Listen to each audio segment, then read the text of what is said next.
Jesus estava sendo preparado para ser entregue àquelas autoridades para que a crucificação acontecesse. Eu acredito que a mensagem não conclui hoje. Amém? Porque para eu falar sobre resgate, sobre quebra de maldição que já foi quebrada na vida do crente, eu queria primeiro falar do que estava por trás, daquilo que Cristo passou, daquilo que ele vivenciou, não é? Da importância para eu poder ter um entendimento de tudo que ele passou, a importância, tudo que ele fez por nós. Não ficar aquela visão vaga, né, do que ele fez, ter um entendimento mais aprofundado. E eu expliquei no capítulo 18, vou recapitular, para fortalecer os que vieram, os que não vieram possam entender. Eu expliquei naquele momento, aquela cena que aconteceu, quando Jesus estava no jardim de Getsêmani, que eu estudando e buscando entender, compreender, buscando, foi enviado média de 300 a 600 soldados para prender um homem, que era Jesus. E não havia necessidade daquele exagero de soldado. Eu disse, acredito que 4 soldados prenderiam Jesus tranquilamente. Vocês estão lembrados? 4 soldados pode gravar, viu? 4 soldados daria para prender. Mas eles ouviam falar de Jesus e dos milagres, do poder que acontecia. E provavelmente, irmão, aquilo que eles ouviam assombraram ele mesmo. Porque Jesus tinha poder. Falei também naquele momento que Pedro se encabulou, tirou a espada e foi cortar a cabeça do servo Malco, do servo do sumo sacerdote, e ele errou e pegou na orelha, torou a orelha. Jesus, com amor, pegou aquela orelha, fez um milagre e restabeleceu a orelha do servo Malco. Esse mesmo servo Malco foi o mesmo que depois, na hora que eles estavam maltratando Jesus, cuspindo no rosto dele, escarnecendo dele, porque Jesus ele foi muito escarnecido, irmão. Nós não temos ideia. A gente lê a Bíblia por cima, ou vê aqueles filmes, mas a gente não tem um entendimento exato do que aconteceu. Foi algo terrível, meu irmão. Se você for estudar no original e procurar os relatos históricos, né, Jesus ele apanhou tanto que ele ficou desfigurado. Ele foi todo dilacerado. Foi todo moído, tudo com o propósito de doar a sua vida por nós. Eu tinha até pedido para a Miela colocar uma foto aqui, mas a gente achou por bem não colocar uma foto muito forte. Mas Jesus ele ficou irreconhecível, né? Eles escarneceram mesmo de Jesus, a ponto de criar como um teatro. Fizeram fila de pessoas, segundo os historiadores, e iam um por um cuspindo no rosto dele. Colocaram uma venda no rosto dele, taparam o rosto dele e começaram a escarnecer, colocaram aquela coroa de espinho e começaram a dizer, profetiza. Tu não é o rei dos judeus? Profetiza. E segundo a história, irmão, não são relatos que estão na Bíblia, mas se a gente for em fontes, né, a gente vai encontrar muitas coisas que não foi colocada aqui, que vai nos abrir o entendimento. Era mesmo como um teatro. Há um historiador que disse assim, quando Jesus estava lá, que eles estavam escarnecendo, eles fizeram como um teatro. Eles começaram a impor a mão sobre as outras pessoas que estavam lá, simbolizando que estava curando as pessoas. Outros caíam no chão e ficavam se tremendo, simbolizando que estava expulsando demônio. Tudo escandalizando ali, ferindo, tentando ferir as emoções de Jesus. Então o que ele passou foi terrível. E o mais terrível que ele passou não foi nem só esse sofrimento físico, mas foi a separação de Deus. A Bíblia diz que Jesus ele morreu espiritualmente para depois nascer de novo. A Bíblia diz que ele foi o Cordeiro de Deus que tira o pecado do mundo. Amém, igreja? Amém. Mas durante aquele processo lá no Jardim do Éden, que tentaram prender ele, quando Pedro tirou aquela espada, Jesus repreendeu.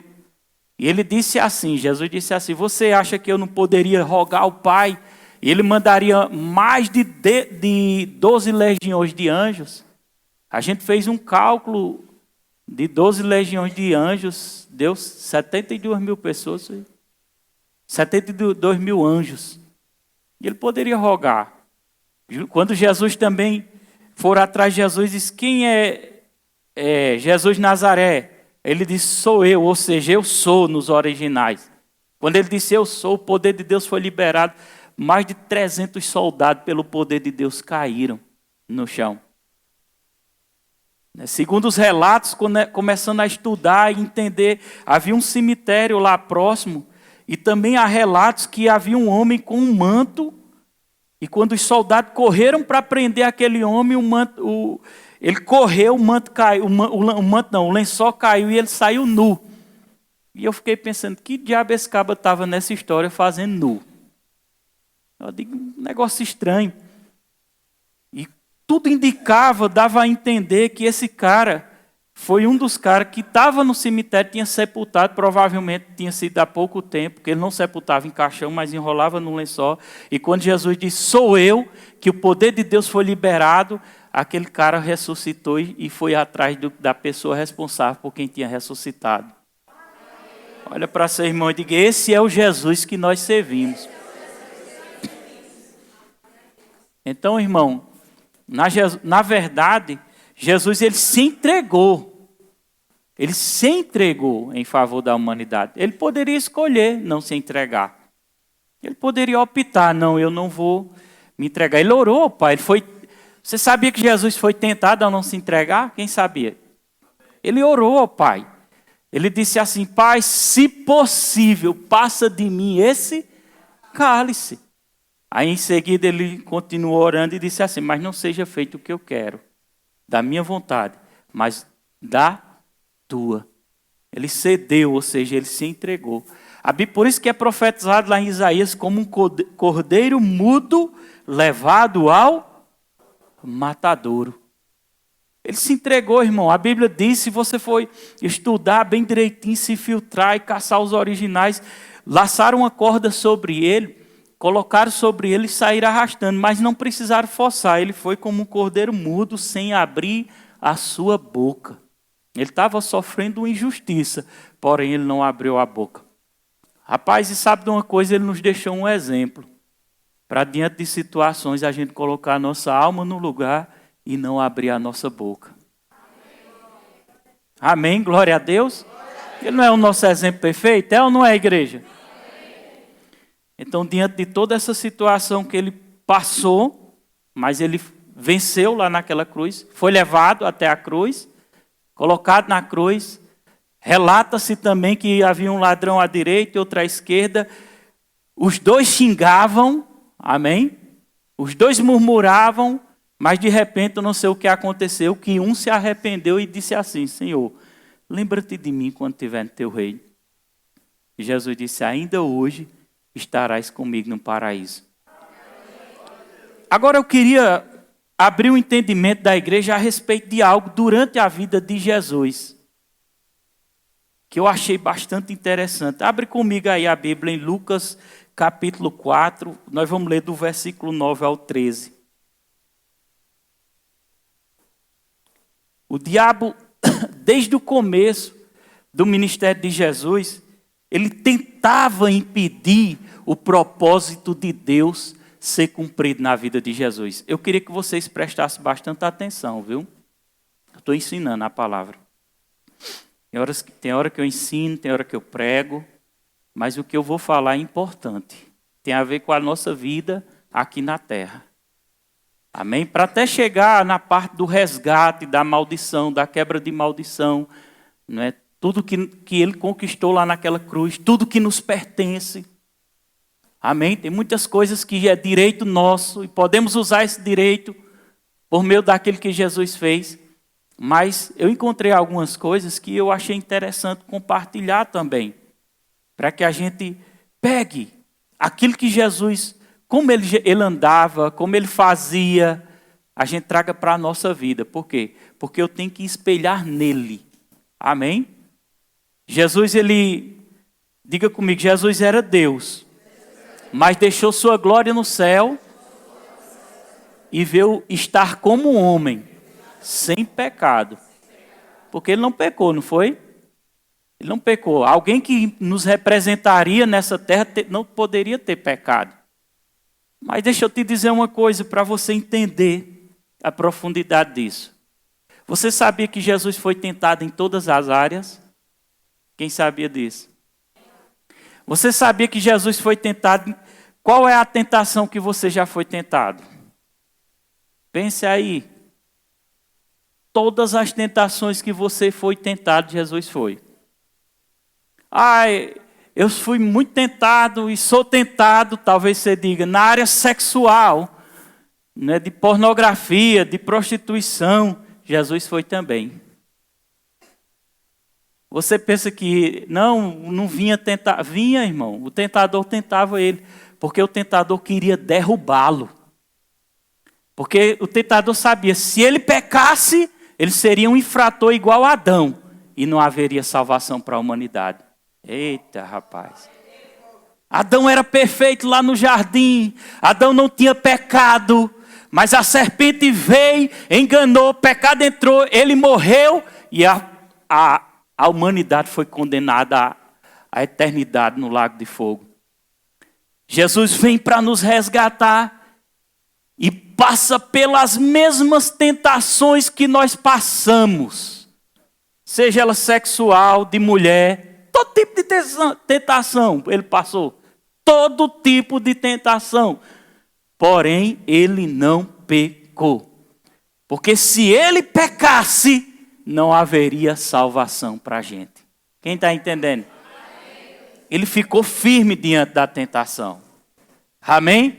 Nós estávamos condenados. Como é que pode um Deus tão justo, Deus é justo ou não é? Perdoar pessoas tão falhas e pecadoras como nós. Como é que pode? Não dá nem para entender, né? Como é que pode? Deus é tão bom, mas ele consegue perdoar um estrupador. Deus é tão bom, mas ele consegue perdoar se o cara se arrepender. Esse cara que matou as crianças agora há pouco, quem sabia que ele pode perdoar? Olha que a misericórdia de Deus, como é grande. Amém? Então ele foi o nosso substituto. Ele venceu tudo aquilo para que a gente pudesse ser alcançado. Mas ele passou por todas as tentações.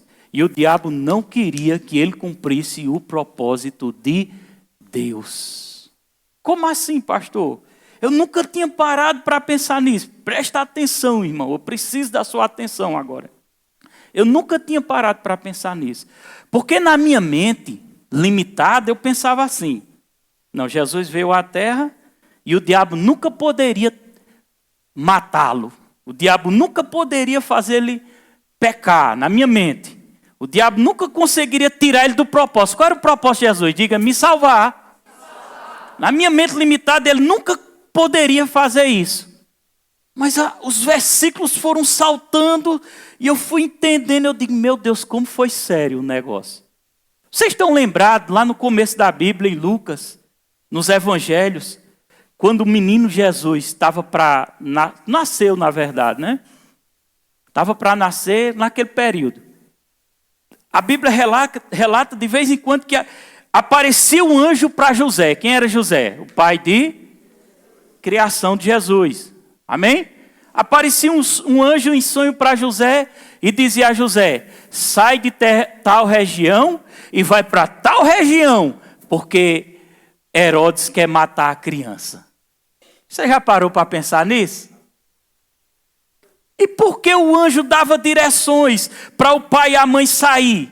Porque se eles não obedecessem, o diabo conseguia matar. Vocês estão entendendo? Olha para seu irmão e diga, se você não obedecer o plano de Deus para a sua vida, as direções, o diabo vai conseguir te matar. Isso é sério.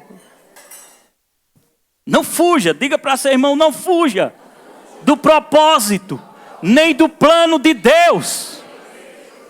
Por isso a importância de estar em uma igreja boa, que ensina a palavra, que abre os olhos espirituais, para que eu não perca a direção. Jesus poderia perder a direção também. O pai de José, o pai de Jesus, pai terrestre, né? Porque ele não tinha, ele tinha pai como criação. A mãe Maria tinha que ser sensível a Deus. Quem é pai e mãe aqui? Pai e mãe, sejam sensíveis a Deus. Porque a sua insensibilidade pode tirar você do caminho. E se você sair do caminho, vai prejudicar os seus filhos. É forte ou não é? Aí quando a direção vinha, o anjo dava, José saía daquele lugar e ia para outro, para que o diabo não conseguisse matar aquela criança. O que acontece? Parte, diga comigo, parte é responsabilidade de Deus, parte é minha responsabilidade. Amém? Exemplo. Você sente uma direção no coração. Não anda em mesa de bar, não vai para a mesa de bar. Você sente aquela cobrança dentro de você, uma direção. E você sabe dentro de você que aquele ambiente não é mais para você. E você continua. Algo acontece, alguém pega uma briga lá, só um exemplo, puxa uma faca, vai dar uma facada em alguém, escapola e pega em você, e você morre. As pessoas perguntam, o crente morreu. Entendeu? Quem parou o plano de Deus na vida dele? Foi Deus? A própria insensibilidade da pessoa. Então abra aí, vamos ler junto comigo. Quem está conseguindo compreender? Lucas 4, 9 e 13. Eu estou ensinando, viu? Vamos ler junto. Olha aqui, ó. Então, está falando de quem? O diabo agora. O diabo levou Jesus, levou a Jerusalém. E colocou aonde, igreja? Sobre o pináculo do templo. E disse, se tu és o filho de Deus, atira-te daqui abaixo. O que o diabo queria fazer com Jesus? Parar o plano de Deus na vida dele. E se ele dissesse, não, eu sou filho de Deus mesmo, os anjos vão cuidar de mim, eu vou pular. O que teria acontecido? Ele teria morrido. Então, eu não sei se vocês estão conseguindo associar o que o Espírito quer falar. Da nossa responsabilidade para com o Senhor e com a palavra. Estão entendendo? Quem está entendendo? É possível o diabo parar um plano de Deus na vida de uma pessoa, se a pessoa não der atenção à voz do Espírito Santo. Agora vamos continuar o texto para nós entender bem direitinho, porque está escrito, lê em voz alta, todo mundo, já? Porque está escrito, aos seus anjos dará ordem a teu respeito, que te guardem. E eles te sustentarão nas suas mãos, para não tropeçar em alguma pedra. O diabo usando a própria palavra para enganar Jesus. Está escrito lá no Salmo, se tu pular desse monte, os anjos vão te guardar. Não é? Olha o que Jesus responde, versículo 12. Respondeu, todo mundo já respondeu-lhe. Jesus, dito está, não tentarás o Senhor, o seu Deus.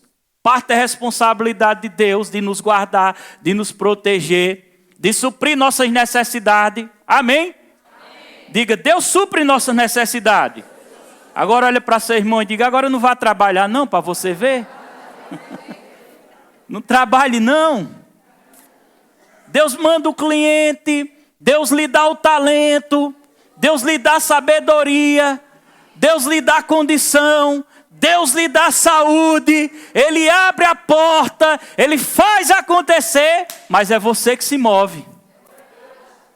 Amém? Parte responsabilidade dele, parte responsabilidade nossa. Então o diabo foi tentar ele.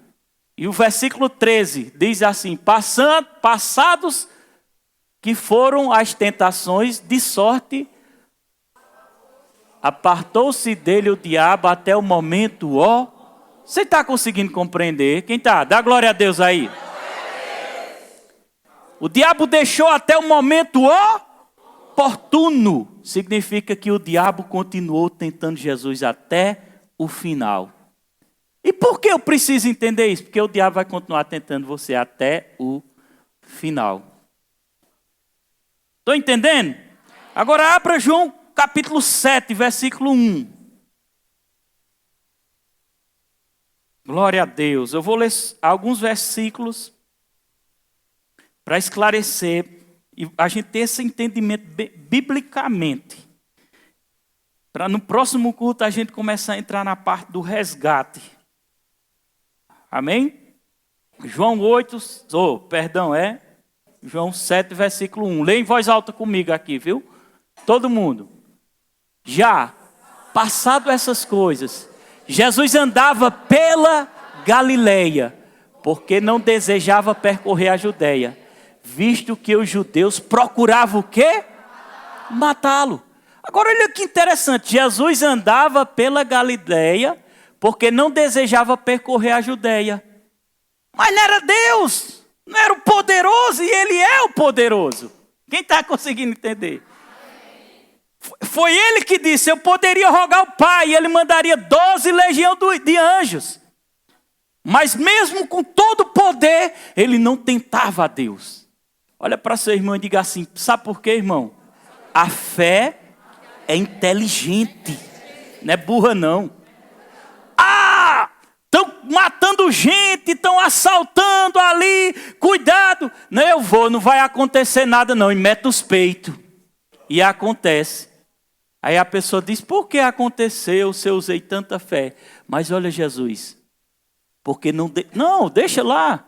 Porque não desejava percorrer a Judeia. Por que, igreja? Visto que os procuravam matá-lo. O que foi que ele fez? Fugiu. Amém? Cadê os homens daqui? Dão glória a Deus. Homens, fujam da aparência do mal. Amém? Fujam da aparência do mal. Evite estar a sós com mulheres, que não é sua. Amém? Certa vez eu já contei isso na igreja, uma irmã foi lá em casa e disse assim, pastor, estou muito aflita, vem orar por mim. Ô pastor. E eu estava de frente de casa. Daniel não estava. Eu acho que ela esperava, me leve para a sua casa, pastor. Ore por mim, pastor.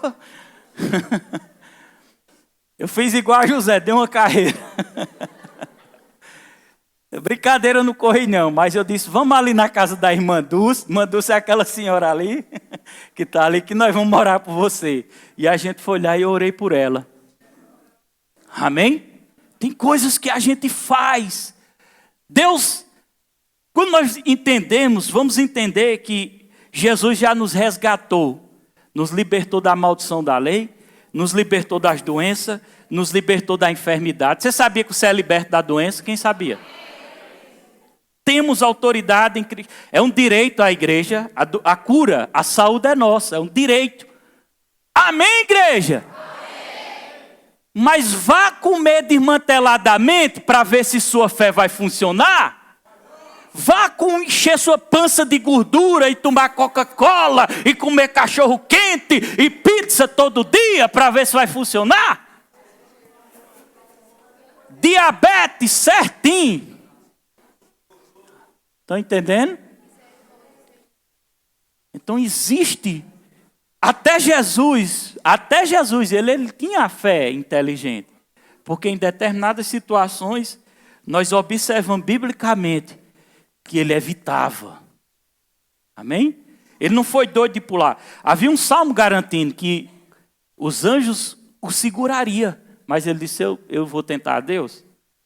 Entendeu? Nessa parte de João 7,1... estavam procurando matar ele lá na Judeia. Ele disse, não, então vamos por aqui.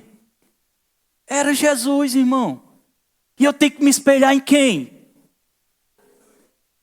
Não é em Jesus? Ser prudente. Ser sábio. Amém? Você tem um comércio, você vai abrir as portas e vender para todo tipo de pessoa sem pegar pelo menos três referências, porque você é crente? Isso não é sábio, irmão. Eu sou crente, mas se você abrir o seu comércio, aí lá vem outro crente. Eu sou da Assembleia. Tu me vendo, me dá 3 referências. Mas, irmão, sabedoria, irmão. Amém? Fé inteligente.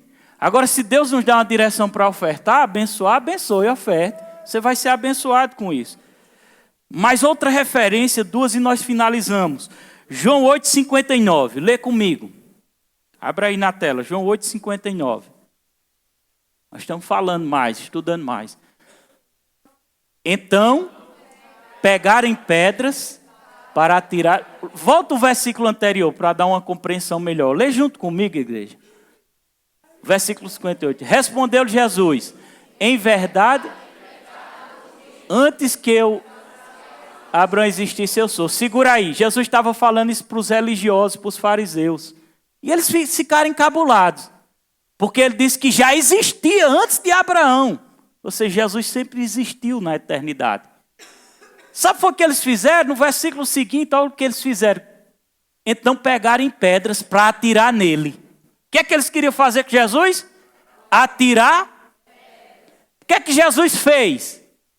Mas Jesus se ocultou e saiu do templo. Ele botou os peitos lá, tira pedra. Eu sou cheio de fé. Não, ele se ocultou e saiu do templo. Eu não sei se você está entendendo a importância dessa mensagem para a sua vida. Não sei se está conseguindo entender. Eu não estou tentando tirar a fé de você. Eu estou tentando mostrar a fé inteligente.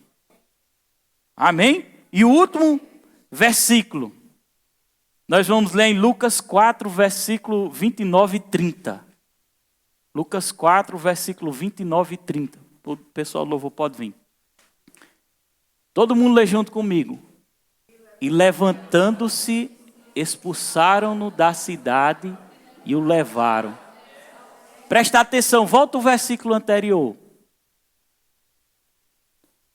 Todos na sinagoga, ouvindo estas coisas, se encheram de ira. Presta atenção para você entender, Jesus estava pregando aonde? Na sinagoga. E os religiosos ficaram furiosos com Jesus, irados, porque ele pregava a palavra. E sabe o que é que eles quiseram fazer com Jesus? Olha, presta atenção, o que o texto diz. No versículo seguinte. E levantando-se, leia junto comigo. E expulsaram-no da cidade e o levaram até o cimo do monte sobre o qual estava edificada, para de lá o precipitarem abaixo. Pegaram Jesus, levaram para cima do monte para lançar ele abaixo. Amém? Vamos levar, pegaram ele, tiraram ele da sinagoga à força, pegaram ele para lançar ele ali abaixo. E o que foi que ele fez no versículo seguinte? Leia junto. Jesus, porém, passando por entre eles, se retirou. Amém? Eu não sei como foi essa fuga, mas ele de alguma forma ele foi-se embora.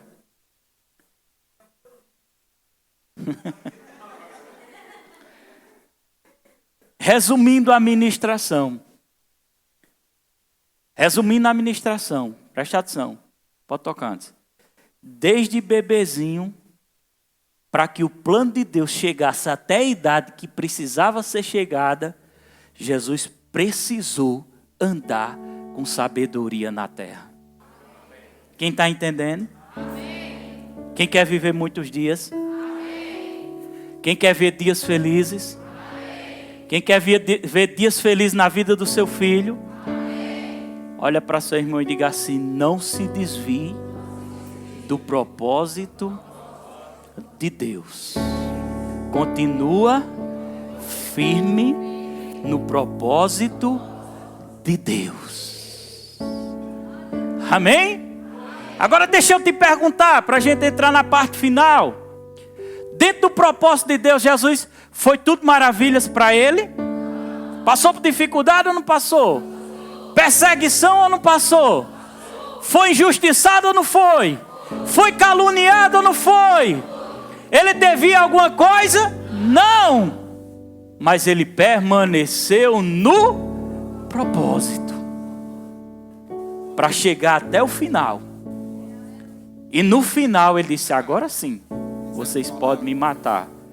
Porque eu entrego a minha vida em favor da humanidade.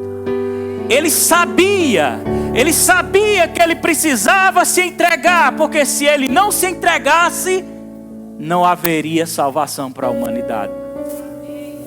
Mas para isso havia um tempo determinado por Deus. Amém? Sabe aquelas pessoas que dizem assim, aconteceu porque tinha que acontecer. Morreu porque tinha. Não, irmão. Pessoas morrendo antes do tempo é porque perderam a direção de alguma forma. Entendeu? Porque para cada um de nós existe um propósito de Deus aqui nessa terra. O que é que eu preciso fazer? Diga, o que é que eu preciso fazer, pastor? Não sair de perto do Senhor, nem sair de perto do propósito, e ser sábio na minha vida e na forma que eu vivo. Olhos espirituais abertos, coração sensível ao que o Senhor direcionar e aquilo que o Senhor falar. Leitura da Bíblia, meditação, porque a Bíblia é o cânon. A Bíblia é a régua, é por ela que eu tenho que andar, é por ela. Olha de novo para seu irmão e diga, crente não anda pelo sentimento. Sabe aquela pessoa que diz, eu não perdoo, porque eu não sinto. Irmão, fé é uma coisa, sentimento é outra. Repita comigo, fé é uma coisa, sentimento é outra. Diga, quem anda em fé anda no espírito, quem anda em sentimento anda na alma. Então a fé diz, eu não estou sentindo vontade de te perdoar, mas eu perdoo.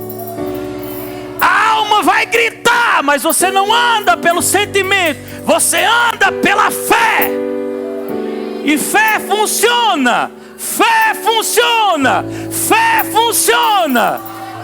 Deixa eu te dizer, Jesus não foi para aquela cruz, irmão, sentindo vontade, não. Foi que ele orou ao Pai. Pai, se possível, passa-se de mim esse cálice. Eu não estou com vontade. Eu não quero passar por isso não, Pai. Mas a fé falou, ele disse, sentimento fica aqui. Agora a fé vem. Mas seja feita tua vontade. Pela fé, pela humanidade eu vou. Não foi fácil, mas a fé, ele agiu em fé. Nós somos salvos pela fé. Amém? Eu queria sentir que eu estou salvo. Não vai sentir nunca. Quem está entendendo? Sabe aquela pessoa fica, pai, reza terço, se benze, Jesus, eu queria sentir. Eu queria sentir minha salvação. Não sente. Porque salvação não é sentimento, é fé, é fé, é fé. Amém? Fé inteligente, obedecendo aos comandos, obedecendo a Deus, buscando.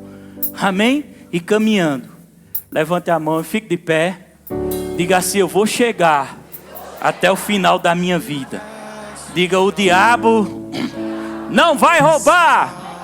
Com mais ousadia, não vai roubar o plano de Deus, os propósitos de Deus para a minha vida, em nome de Jesus. Eu vou chegar até o final. Eu vou chegar até o final. Diga, porque Deus me chamou para fazer algo sobre essa terra. Olha para seu irmão novamente e diga assim, meu irmão, se possível, pega na mão dele e diga assim, meu irmão, você não foi chamado somente para ocupar a terra. Você foi chamado para fazer algo para Deus. Outra coisa que eu posso dizer, quando Jesus andou no propósito, com sabedoria, se desviando de algumas coisas, para que o diabo não atrapalhasse o plano, não é? Todos os dias dele foram cumpridos até chegar no ponto final. E é assim que vai acontecer com a gente. Todos os dias serão cumpridos até chegar ao ponto final. Ou arrebatamento, ou meu encontro com o Senhor da glória. Amém? Vamos adorar o Senhor. Aleluias. Glória a Deus.